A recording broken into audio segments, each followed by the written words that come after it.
Hi, I'm Imogen Lamport from Inside Out Style and 16 Style Types. And I'm Jill Chivers from Shop Your Wardrobe and 16 Style Types. And one of our central principles that guides everything we do at 16 Style Types is about authenticity and being your most authentic style self. And, you know, there's just so much information available online, so much style education. It does vary from, excellent through to not helpful. And, if you have been on a style journey for any period of time, you would have encountered some of this information. And, as women of a certain age, we can find ourselves really craving authenticity. We just want our style to represent who we are. We don't want to wear a costume. We don't want to feel like we're choosing somebody else's version of style. And this can happen if we have stylish women around us, or we are following somebody online who's stylish, an influencer, for example, and we do some copying. Now, this is not to say you don't ever want to use somebody else's style as a jumping off point or as a, something to put into your inspiration pot. But the whole idea of choosing somebody else's style and adopting it wholesale can really make you feel like you're wearing somebody else's clothes. You are wearing a costume. And, that's just kind of the living definition of inauthenticity, in my opinion. You're playing a role. Some of us have become a bit bored with our style. It's just we've gotten a formula, we know it works, but we're totally uninspired, and we really just would like to zhuzh things up a little and feel a little bit more excited. Perhaps we've had a life change. We've had a career change in location, relationships, children have flown the coop, whatever it is, but we really just want to reboot our style. Or perhaps we just don't want to make any more mistakes. We feel we've made enough, or we just don't have the resources, either in time or money or anything else, to make style mistakes. We want to be certain. And this can feel like we're limiting our style choices and cutting off access to that authenticity piece. Because if I just play it safe, like I just don't want to go too far off the beaten track.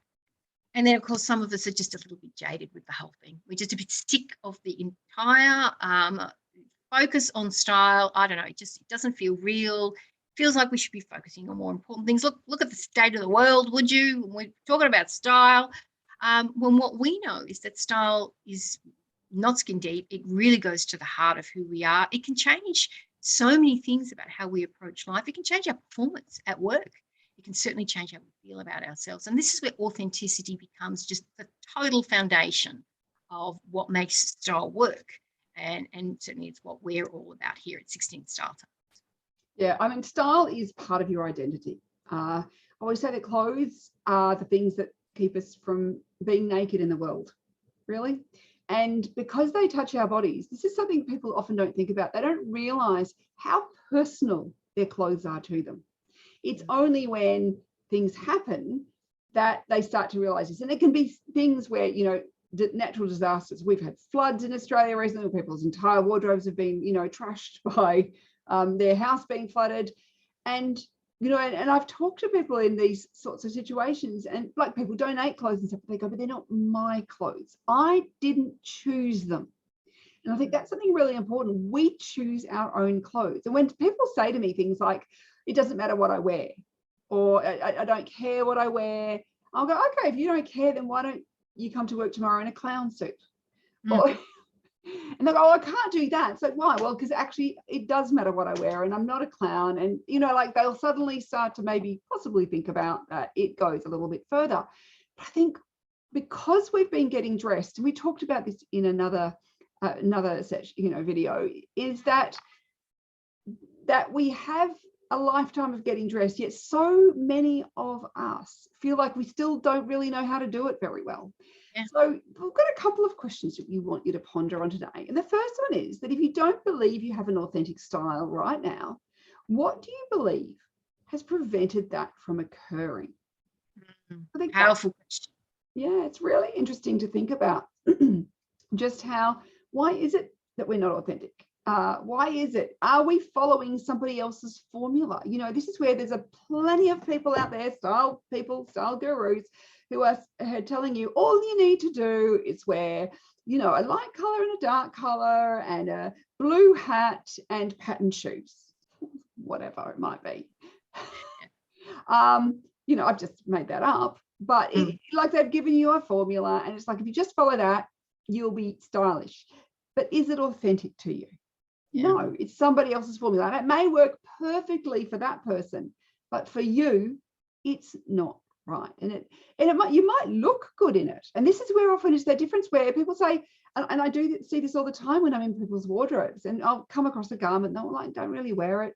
And they'll say things like, people tell me I look good in it, but it never feels right when I've got it on my body.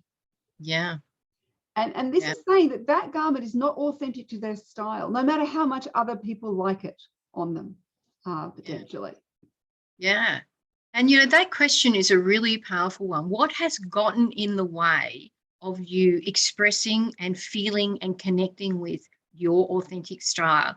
Because we can't change what we don't acknowledge. Awareness precedes choice. There's all these different coaching questions that you can put to yourself that say, without that knowledge, you cannot make a better choice. And making a conscious choice, and that's what we're all about at 16 Style Types, is conscious choices, is about accepting what's preceded this moment in time. Your style journey didn't start, this instant. You've got all these years and decades that have led up to it. And so recognizing that you've had things that have moved you forward, but you've also had things that have held you back. You've had speed bumps, if not hurdles that are much bigger than a speed bump, and recognizing what those are. Now, some of those might be messages that you've been carrying that you don't even know that you've been carrying. Might be old or out of date or now irrelevant style education about what you should wear.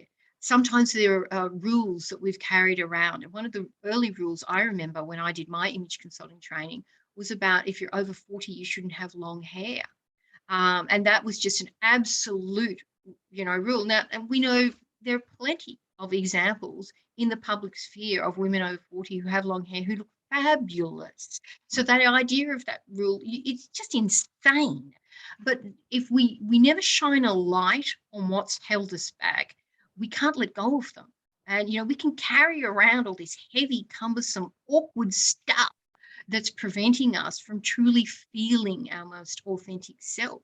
And geez, freeing to let that go. And throughout your type of style, we do have a focus on this in module 1, but throughout the entire 12 modules of the program, we offer this opportunity to say what's real and true for me, what resonates for me, what is authentic for me. And part of that is saying yes to some things and saying no to some things. That is the art of discernment. It's not always leaning into yes. It's knowing when to hit the no button. And this is kind of a no question. And so powerful to ask yourself that. And then you really can say, okay, I can let go of this if this is not really helping me. And if it's come from a trusted or a loved source, say like a mother or a grandmother or, another older woman from your family, that's when there can be a lot of emotional strings that can make it kind of hard.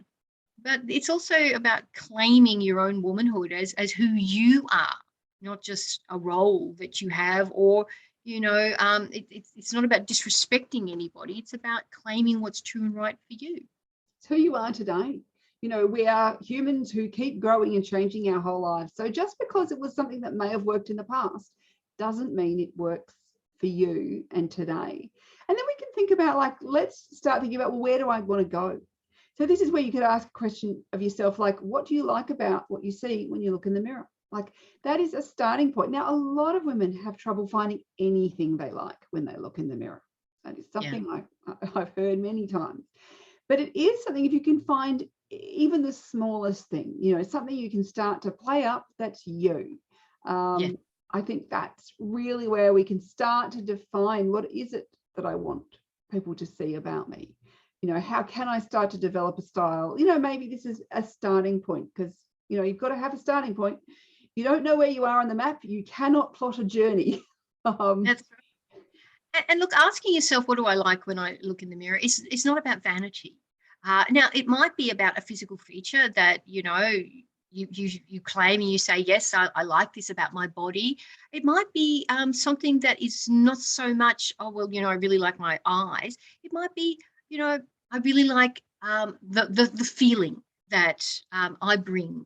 I really like the energy that comes with who I am. But because so much about authentic style is about style expression, and we differentiate between style essence and style expression. They're linked, but not the same. And we spend a lot of time on style essence, which is sort of the below the surface of the water, if we were using an iceberg analogy. But how you dress and how you look is obviously a big part of the equation. So liking what you see in the mirror, to me, that's an act of self-love. Now, we all have different relationships to self-love. And, you know, I've talked very publicly about my own relationship to self and going through periods of self-loathing, which I wouldn't wish on my worst enemy. And, you know, about claiming a healthier relationship to self. That might not be your journey, but it is really important to say, you know, there's some positives that I really like. And that's a part of getting closer to that authentic expression of style, because it's based on that style essence, that strong foundation of what drives you. Yeah, so kind of when we're looking for this, you know, this authentic identity, that, and your style is just one way you express it as a person, but it's a visual communication. And I think this is what some people don't realize, that what we're wearing is visually communicating with the world, all about who we are, what we believe in, where we are in our life, what we want. You know, there's so many things that what we wear is communicating, and our visual impression is communicating. And so what is great is we have control over so much that goes into this. We get to choose most of the time what we wear and how we groom ourselves, and all those sorts of things that come into this style identity and that style expression, which is the concrete, the outside of what's going on the inside. The inside is that style essence, the outside is the style expression. And we need to work out how to take that style essence, who we are on the inside, and translate that into that concrete format, which allows us to go shopping and actually buy the right things, and to create, you know, create a wardrobe full of clothes that actually work for us, that we are happy when we go in there. We don't feel terrible when we go in our wardrobe, that we are happy and excited about putting on in the morning. So all those sorts of things. And this is where, you know, we're not taught any of this stuff. Like, very few of us have had the, you know, the wonderful, you know, mother or aunt or grandmother who had all this, who taught us this. The majority of us, you know, we didn't get it at school. We're stumbling around in the dark most of the time. You know, we've read fashion magazines, we followed some style advice online, and we still feel like we're stumbling around.